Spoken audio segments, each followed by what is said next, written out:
వినచేదా, మొర వినలేదు కాబట్టి. మరి వింటే ప్రేమిస్తాం కానీ వినకపోతే ఎట్ట ప్రేమిస్తాం అంటే, మీకు తెలుసా, మన మొరలు కొన్ని దేవుడు వినకపోవటమే మనకు మంచిది. నిజం అండి. కొన్ని మనం చేసే ప్రార్థనలు ఎట్ట ఉంటాయి తెలుసా, మన ముఖం మనమే బగలగొట్టినట్టు ఉంటాయి. నిజంగా దేవుడు చేసే గొప్ప మేళ్ళలో ఒక మేలు ఏంటంటే, మనం అడిగిన అన్నిటికీ జవాబులు ఇగిపోవటం. ఇచ్చాడంటే సత్తాం.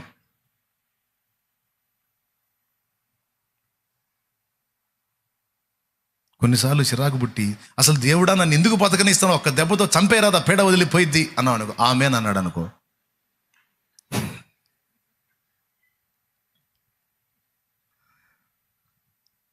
గుట్టుకుమని సత్తావు. ఇదేంది నన్ను చంపేసావు, ఏంది నాయన అంటే, నువ్వు అన్నావు కదా ఒక్క దెబ్బతో చంపేరాదా అన్నావు కదా, ఆమెన్ అన్నాను. అదేదో ఆవేశం అంటే అట్ట అంటావా ఏంది ప్రభా?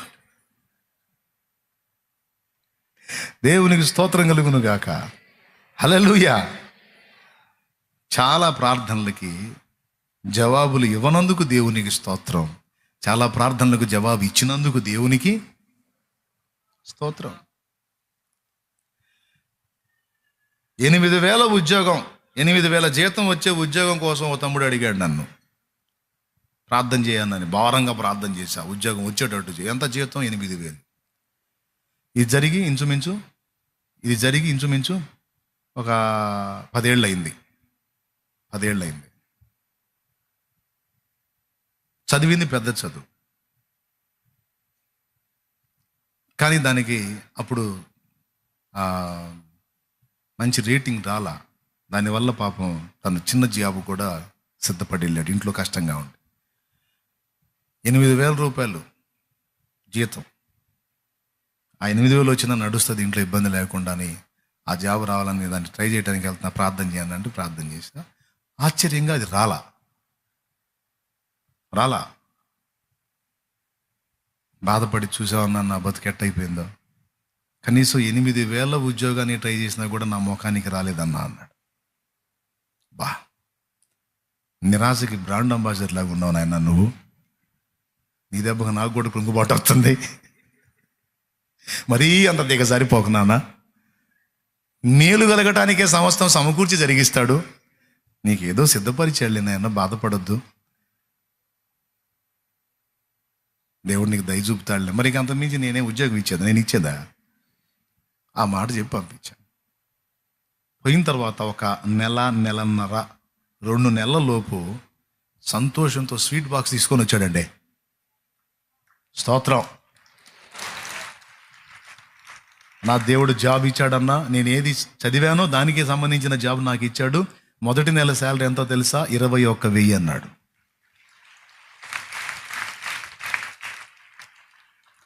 నాకు తెలిసి ఆ తమ్ముడు 1,50,000 2 లక్షలు తీసుకుంటుండొచ్చు శాలరీ.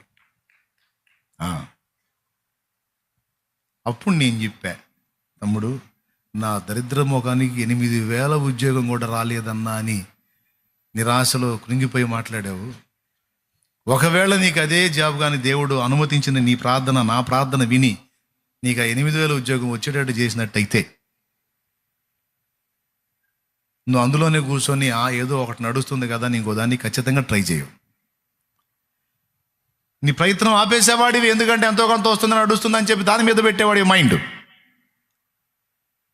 ఇప్పుడు చెప్పు, నీకు అది రావటం దేవుని చిత్తమా, రాకపోవటం దేవుడి చిత్తమా? అది రాకపోవటమే నీ క్షేమం దేవుడి చిత్తం. ఎందుకు? నీకు రెట్టింపు కృప చూపాలని దేవుడు ఆశించే, నువ్వు అల్పమైన దాన్ని అడిగితే దాన్ని అట్లా ఆపేశాడు. ఎందుకు? మరి శ్రేష్టమైన దాన్ని నీకు అప్పచెప్పాలనేది దేవుని సంకల్పం. అలా కొన్నిసార్లు మన ప్రయత్నాలు విఫలమయ్యే నరాలు వీక్నెస్ తెచ్చుకోకూడదు. ఏంటో నేను ఏది చేసినా ఇంతే, అంతా దరిద్రమే, అంతా నష్టమే, అంతా కష్టమే అని చెప్పి వీక్ అవ్వద్దు. నువ్వు దేవుని చేతిలో ఉన్నావని మర్చిపోవద్దు. నిరాశకు నిస్పృహకు తావియొద్దు. అది ప్రయత్నం చేశాను, అది రాలేదు, నా మేలుకే, మరి శ్రేష్టమైన దాన్ని దేవుడు నాకు ఇవ్వచ్చు. అదే అనుకో. 2 అనుకోవచ్చు, నా దరిద్రం, నా కర్మ, ఏదన్నా చేయని ఇంతే, చూడు నా ముఖానికి ఇది కూడా లేదని ఆడవచ్చు. ఆ ఏడుపే స్థిరపరచబడింది ఆమెనని. లేకపోతే ఇది నాకు అందలేదంటే ఇంతకంటే శ్రేష్టమైన కార్యాన్ని నా దేవుడు ఏదో చేయబోతున్నాడు.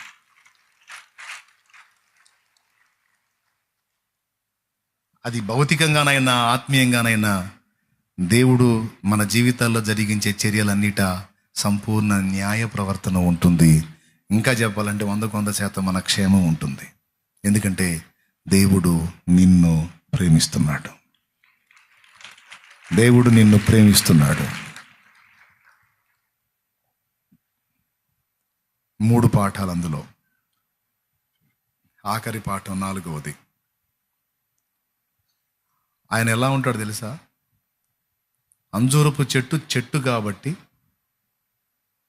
నేను వెళ్ళి వెతికి వేరే కారణాన్ని బట్టి శపించా. 4వ పాఠం చెప్తున్నాను. మీరు కూడా నా దృష్టిలో చెట్ల వంటి వారే. మనల్ని చెట్లతో పోల్చాడని మీలో ఎంతమందికి తెలుసు? మనల్ని చెట్లతో పోల్చాడని ఎంతమందికి తెలుసు? బైబిల్లో దేవుడు మనుషులని చెట్లతో పోల్చాడు. ఏదన్నా ఒక గుర్తు చెబుతారా? ఒక పాట ఉంది.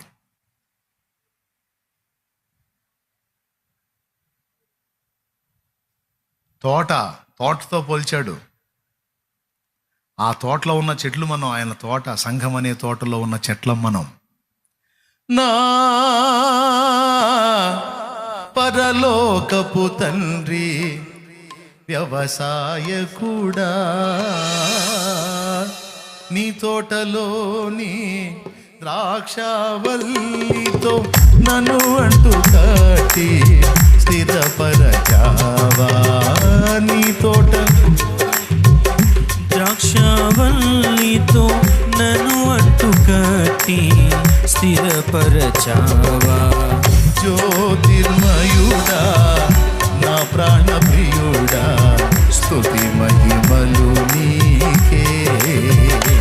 నా ఆత్మలో అనుక్షణం, నా ఆత్మలో అనుక్షణం నా అతిశయము నీవే, నా ఆనందము నీవే, నా ఆరాధన నీవే, నా అతిశయము నీవే, నా ఆనందము నీవే, నా ఆరాధన నీవే. జ్యోతిర్మయుడా, నా ప్రాణ ప్రియుడా, స్తుతి మహిమలు నీకే. దేవునికి మహిమ. ఈ ఆఖరి మాటలు వినండి. ఈ కూటానికి ఇవి ఆఖరి మాటలు. అంజూరపు చెట్టుకి సీజన్ అన్సీజన్ ఉండొచ్చు. మామిడి చెట్టుకి సీజన్ అన్సీజన్ ఉండొచ్చు. అంటే ఒక సీజన్లో ఫలం ఉండకపోవచ్చు, మరో సీజన్లో ఫలం ఉండొచ్చు. కానీ మీరున్నారే, మీకు అన్సీజన్ లేదు. ఇది పాఠం. మీరున్నారే, మీకు అన్సీజన్ లేదు. నేను ఎప్పుడొచ్చినా నీ ఫలాలు ఉండాలి. అది వార్నింగ్, మనకు ఒక డోస్ అన్నమాట. ఏమన్నా అర్థమైందా? నేను ఎప్పుడొచ్చినా మీ ఫలాలు నాకు కనపడాలి. నేను ఎప్పుడొచ్చినా మీ నడుము కట్టుకొని ఉండాలి. నేను ఎప్పుడొచ్చినా మీ దీపములు వెలుగుచూ ఉండాలి. ఏందా సడన్గా వచ్చావింది?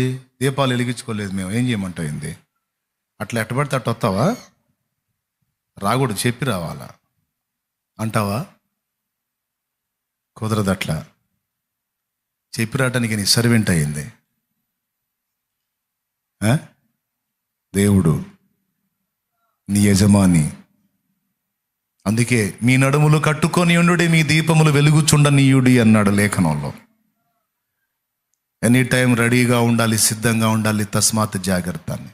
అలాగే మీ ఫలాలు కూడా, నేను ఎప్పుడొచ్చినా చెట్టు నిండా పండ్లు ఉన్నట్టు మీ నిండా ఆత్మ ఫలం ఉండాలి. ఆత్మల ఫలాలు కూడా మీరు కాసి ఉండాలి. చెట్టు నిండా ఫలాలు ఉన్నట్టు మీలో నుండి ఆత్మ ఫలము, వ్యక్తపరచబడుతుండాలి. మీరు రక్షించిన ఆత్మల ఫలాలనేవి కూడా మీ దగ్గర ఉండాలి. మీలో కొంతమంది ఇప్పటికే కొన్ని ఆత్మల్ని రక్షించారు. మీలో గొడ్డు చెట్లు లేరు.